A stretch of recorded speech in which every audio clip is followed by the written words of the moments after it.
মাননীয় মোদীজির নেতৃত্বে ভারতীয় সেনা পাকিস্তানে অপারেশন সিঁদুর করেছে।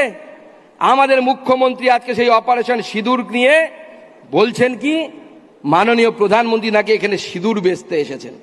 মাননীয় মুখ্যমন্ত্রী তথা তৃণমূল কংগ্রেসকে বলতে চাই, বেচাবেচির কারবারে ভারতীয় জনতা পার্টি বিশ্বাস করে না। কেনা বেচাতে আপনি বিশ্বাস করেন, সেই জন্য মমতা বন্দ্যোপাধ্যায় আপনি আমেরিকাটা কোথা থেকে একটা পিএইচডি ডিগ্রি কিনে নিয়ে এসেছিলেন, সেটাও ভুয়ো পিএইচডি ডিগ্রি, সেই ডিগ্রি আপনার বাতিল হয়েছে। আমরা সিঁদুরকে মহিলাদের সম্মানের জায়গা মনে করি, আপনারা বারবার তৃণমূল কংগ্রেস এই সিঁদুরকে অপমান করছেন, আমাদের ভারতীয় সেনাবাহিনীকে অপমান করছেন। আপনার উত্তরবঙ্গের এক পুচকে নেতা সে সিঁদুর বেচার কথা বলছে, আর আপনার এক নেতা বীরভূমের মোটা নেতা, সে নেতা পুলিশের বাড়ির বউ মা তাদের সম্মান রাখতে দিচ্ছে না। লজ্জা লাগে না মুখ্যমন্ত্রী হয়ে?